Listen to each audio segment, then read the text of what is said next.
Hey everyone, welcome back. Today we're going to talk about something that affects every single one of us, our emotions and how much power we give them over our lives. I want you to think about the last time someone said something that completely ruined your mood. Maybe it was a criticism at work, maybe a comment from a family member, or just a stranger being rude. And you probably spent hours, maybe even days, replaying that moment in your head. Sound familiar? Here's what I've learned.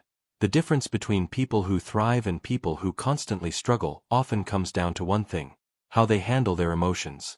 Not whether they have emotions, but how they manage them. This isn't about becoming some cold, emotionless robot. That's not what we're aiming for. This is about building genuine strength from the inside out. It's about reaching a point where you can feel everything, but nothing controls you. So stick with me. We're going to go deep into 8 principles that can genuinely change how you move through the world. And if you get value from this, hit that like button and subscribe. It really helps the channel grow. Alright, let's dive in. Principle 1. Understanding emotional vulnerability. 5 minutes. Let's start with a hard truth. Most of the suffering we experience isn't caused by what happens to us. It's caused by how we react to what happens to us. Think about it. 2 people can go through the same situation. Let's say they both get criticized by their boss. One person goes home, shakes it off, and comes back stronger the next day. The other person spirals, questions everything about themselves, and can't sleep for a week. Same situation, completely different outcomes. What's the difference? Emotional control. Now, I'm not saying emotions are bad. They're actually incredibly important. Fear keeps us safe. Anger can motivate us to stand up for ourselves. Sadness helps us process loss. Emotions are data. They're information about what matters to us. But here's where things go wrong: when we let emotions make our decisions for us. When someone insults you and you immediately explode in anger, you've basically handed them the remote control to your nervous system. They pushed a button, and you reacted exactly as expected. That's not strength. That's being predictable. I remember reading about Machiavelli, the Renaissance philosopher, and one thing that stuck with me was his insight that true power starts with self-mastery. You can't lead anyone else if you can't lead yourself. And you can't lead yourself if your emotions are in the driver's seat. So what does emotional vulnerability look like in everyday life? It's getting defensive when someone questions your work. It's feeling worthless when someone doesn't text you back. It's needing constant reassurance from others to feel okay about yourself. It's losing your temper when things don't go your way. Each time these things happen, you're essentially giving someone else, or some situation, permission to determine how you feel. And once you see that clearly, you realize how much power you've been giving away. The goal isn't to stop feeling. The goal is to create space between what you feel and how you respond. That space is where your power lives. Principle 2. Strategy over emotion. 6 minutes. Okay, so now that we understand the problem, let's talk about the solution. And the solution is learning to think strategically rather than emotionally. Most people are reactive. Something happens, they feel something, they act on that feeling. It's basically stimulus response, like a reflex. But strategic people, they interrupt that cycle. Let me give you a real example. Let's say you're in a meeting and a colleague takes credit for your idea. The emotional response is to call them out right there, maybe get angry, make a scene. And sure, that might feel satisfying in the moment. But what does it actually accomplish? The strategic response is different. You stay calm. You make a mental note. Maybe you speak to them privately afterward. Maybe you document your contributions more carefully going forward. Maybe you bring it up with your manager in a one-on-one. The point is, you're thinking about the outcome you want, not just venting the emotion you feel. Machiavelli had this concept that I find really useful. He said the wise person does immediately what the foolish person does eventually. What he meant was that wise people can see past their emotions to the logical conclusion. They skip the drama and get straight to the smart move. Here's another way to think about it. Imagine every situation as a chess game. If you're playing chess based on how you feel, I'm angry so I'm going to sacrifice my queen, you're going to lose. Good chess players think several moves ahead. They consider consequences. They stay patient. Life works the same way. Now, this doesn't mean you become some calculating manipulator with no heart. Not at all. It just means you give yourself the gift of perspective before you act. Practical application. Next time you feel a strong emotion, try this 3-step process. Step 1. Name it. Just say to yourself, I'm feeling angry right now, or I'm feeling anxious. This simple act of labeling creates distance. Step 2. Pause. Count to 10. Take a deep breath. Walk away for a minute if you can. This interrupts the automatic reaction. Step 3. Ask yourself, what's the smart move here? What outcome do I actually want? How would the best version of me handle this? This process takes practice. At first, you might still react emotionally and only remember these steps afterward. That's okay. But over time, this pause becomes automatic. And that's when you start to see real change. People will notice something different about you. You'll become harder to rattle, harder to manipulate. People respect that. More importantly, you'll respect yourself. Principle 3. Building mental independence. 5 minutes. Let's talk about validation. Specifically, how much of it you're getting from other people versus giving to yourself. Here's a test. Think about the last thing you did that you were proud of. Maybe you finished a project, cooked a great meal, worked out, whatever.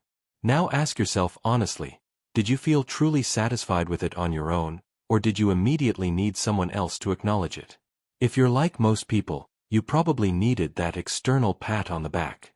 We post something online and refresh to see the likes. We tell someone about our accomplishment and wait for their reaction. We dress a certain way and scan people's faces for approval. And look, there's nothing inherently wrong with enjoying recognition. We're social creatures. But when you need it, when your sense of worth depends on it, that's when you're in trouble. Because here's the thing, other people are unpredictable. Their opinions change. They have bad days. They get jealous. They misunderstand you. If your self-worth is tied to their approval, you're building your house on sand. I read something once that really hit home. Most people are too busy worrying about what others think of them to actually think about you. Everyone's starring in their own movie. You're maybe a supporting character in theirs, if that. So why give all that power to people who barely think about you? Building mental independence means developing your own internal compass. It means being able to say, I'm proud of this, without needing anyone else to agree. It means your value is inherent, not assigned by others.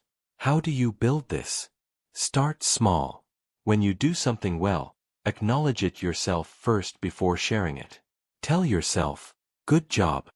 I know it sounds silly, but you're literally rewiring your brain to look inward for validation.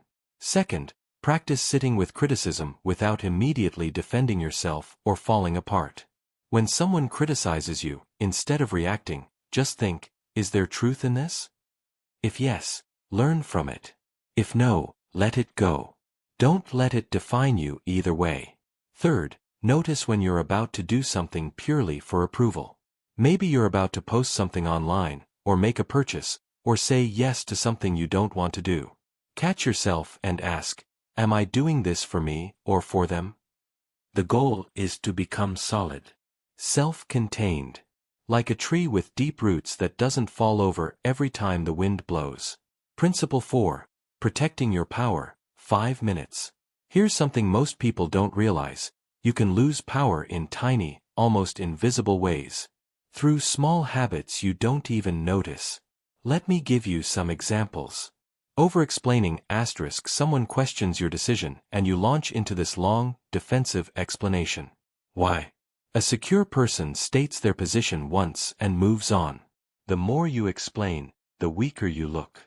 Oversharing *, you barely know someone and you're telling them your deepest fears, your past traumas, your relationship problems. You think you're being authentic, but you're actually giving them ammunition. Not everyone deserves access to your inner world. Emotional leaking *, you broadcast every frustration, every disappointment, every mood swing. People start walking on eggshells around you.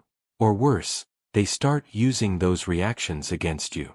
Machiavelli understood something important. In the game of life, information is power.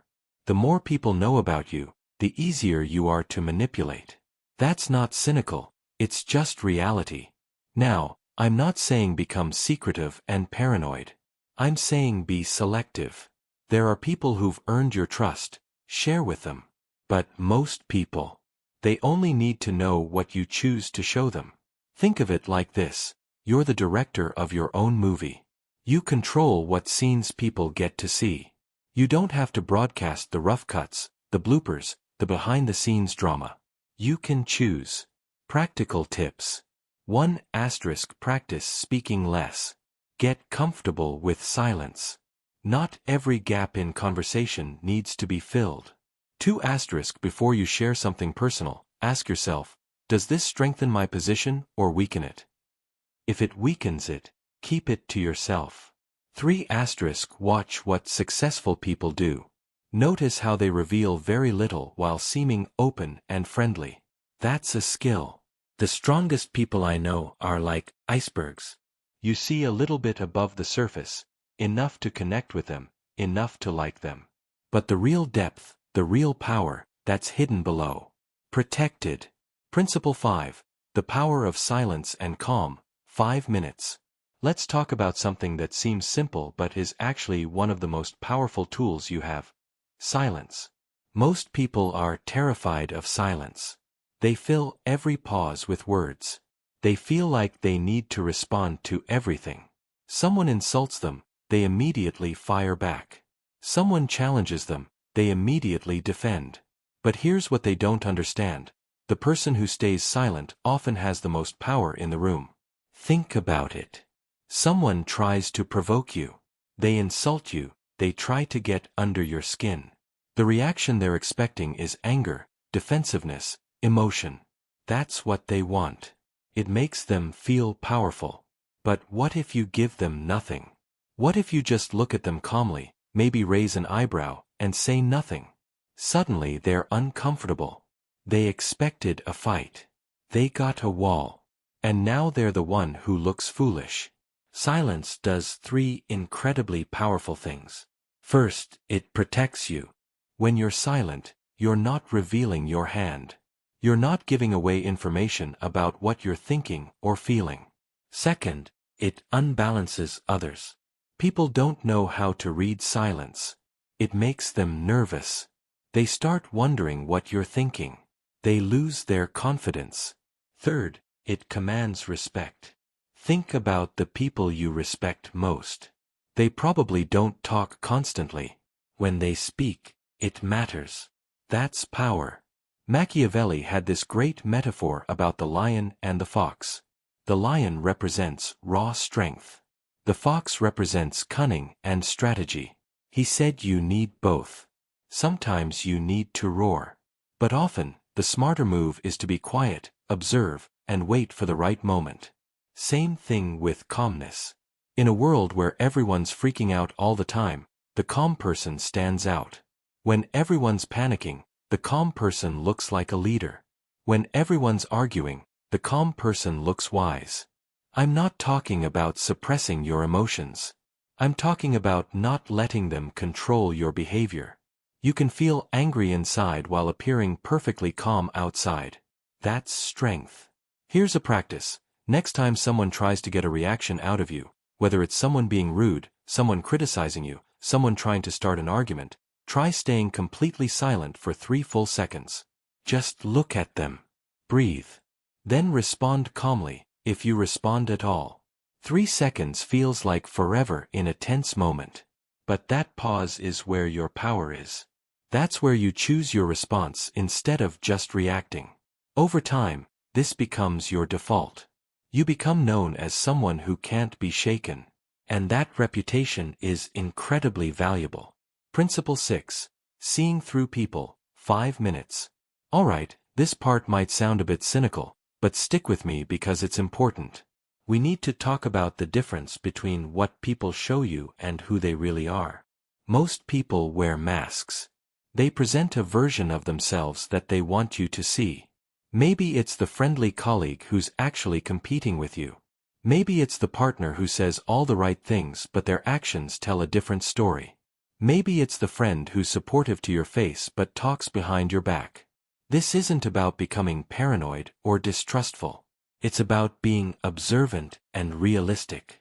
Machiavelli said something that sounds harsh but it's true. Everyone sees what you appear to be, few experience what you really are. People are good at creating appearances. But if you want to protect yourself, you need to look deeper. Here's the principle: don't judge people by their words. Judge them by their actions. And not just one action. Look for patterns. Someone says they'll always be there for you? Great. But what happens when you actually need them? Do they show up or do they have excuses? Someone praises you constantly? Nice. But what do they say about others when those people aren't around? Someone makes promises? Wonderful. But do they follow through? Actions reveal character. Words can lie, but behavior over time tells the truth.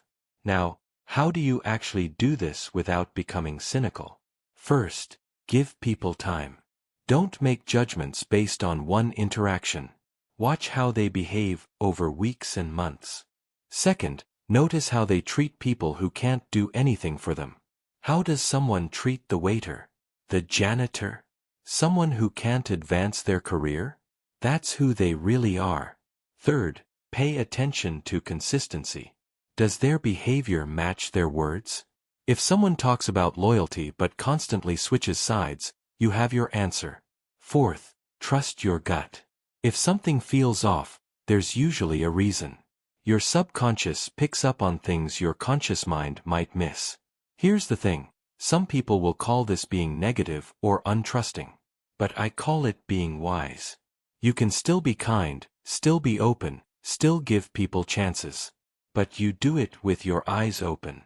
And when you see someone's true nature, especially if it's not aligned with what they present, you have options. You can choose to keep them at arm's length. You can choose to limit what you share. You can choose to not depend on them. The goal isn't to catch people being fake. The goal is to protect your peace and your energy by knowing who deserves your trust and who doesn't. Principle 7. The dangers of dependency. 5 minutes. Let me ask you something.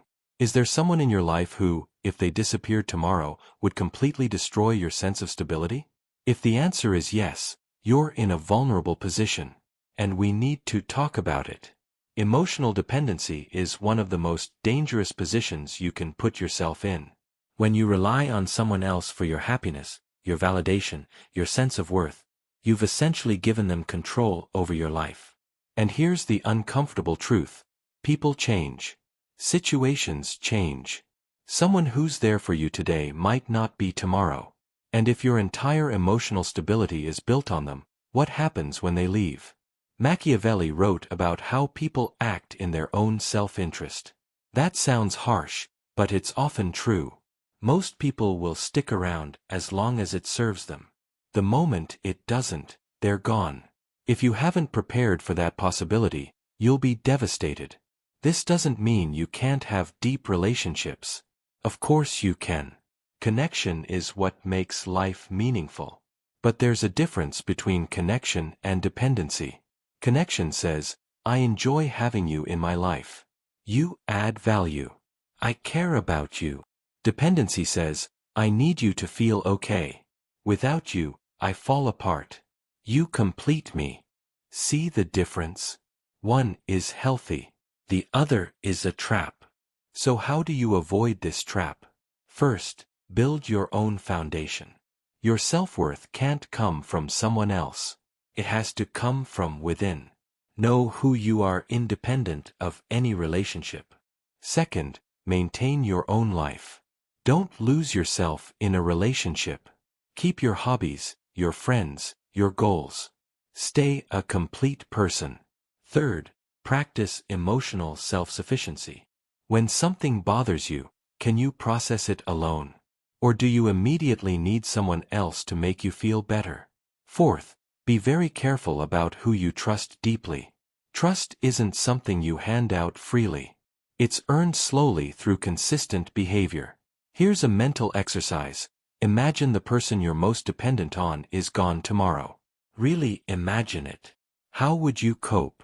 What would you need to have in place to be okay? If that thought terrifies you, that's a sign you've become too dependent. The goal is to reach a point where people add to your life but don't define it. Where you can enjoy companionship without needing it. Where someone leaving would be sad, but not devastating. That's freedom. That's power. Principle 8. The ultimate goal, self-mastery. 6 minutes. Alright, we've covered a lot. Now let's bring it all together with the most important concept, self-mastery. Everything we've talked about, emotional control, strategic thinking, independence, protecting your power, reading people, all of it comes down to this one thing. Can you master yourself? Because here's the reality, the world is chaos. People will disappoint you. Life will throw curveballs. Unfair things will happen. You can't control most of what happens to you. But you can control how you respond. You can control your mind, your emotions, your habits, your choices. And when you master those things, you become genuinely powerful. Think of self-mastery in 3 dimensions. Mental mastery means controlling your thoughts. Not letting your mind run wild with worry, doubt, or negative stories. When a bad thought shows up, you can acknowledge it and let it pass without believing it. You can focus on what matters instead of getting lost in mental noise. Emotional mastery means feeling your emotions without being ruled by them. You can be angry without acting on anger. You can be sad without drowning in sadness. You can be afraid without being paralyzed by fear. The emotions come and go, but you remain steady. Physical mastery means disciplining your body. Waking up when you said you would, even when you don't feel like it. Working out when it's uncomfortable. Eating what serves you, not just what satisfies your impulses in the moment. These 3 types of mastery work together. When your body is disciplined, your mind gets stronger. When your mind is clear, your emotions stabilize.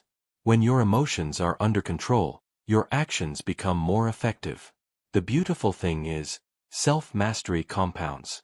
Every small win builds momentum. Every time you choose discipline over impulse, you get a little stronger. Every time you stay calm when you could freak out, you build your fortress a little higher. And here's what happens when you develop real self-mastery. People can't manipulate you easily because you're not controlled by your emotions. Setbacks don't destroy you because you've trained yourself to adapt. You make better decisions because you're thinking clearly instead of reactively. You command respect because people sense your inner strength. You build real confidence because it's based on what you've proven to yourself, not what others think. But here's the key, self-mastery isn't a destination. It's a practice. It's something you work on every single day. Some days you'll win. Some days you'll slip. That's okay. The goal isn't perfection. The goal is progress. Start small. Pick one area. Maybe it's controlling your temper. Maybe it's waking up earlier. Maybe it's not checking your phone first thing in the morning. Master that one thing. Then add another. Over time, you build an unshakable core. A sense of self that doesn't crumble when things get hard. That's what we're aiming for. We started by understanding how emotional vulnerability makes us weak and controllable. Then we learned to think strategically instead of emotionally. We talked about building mental independence so we don't need constant validation. We discussed protecting our power by being selective about what we share and with whom. We explored how silence and calm are weapons, not weaknesses. We learned to see through people's masks to their true nature. We recognized the dangers of emotional dependency. And finally, we talked about self-mastery as the ultimate goal. These aren't just nice ideas. This is a practical framework for living differently. For being someone who can't be easily shaken, manipulated, or broken. But here's the thing, knowing this information isn't enough. You have to practice it. You have to apply it in your real life, in real situations. So here's my challenge to you. Pick one thing from this video. Just one. Maybe it's the 3-second pause before responding. Maybe it's catching yourself when you're seeking validation. Maybe it's staying silent instead of over-explaining. Pick one thing and practice it for the next week. Really focus on it. Notice when situations come up that test you. See what happens when you apply what you've learned.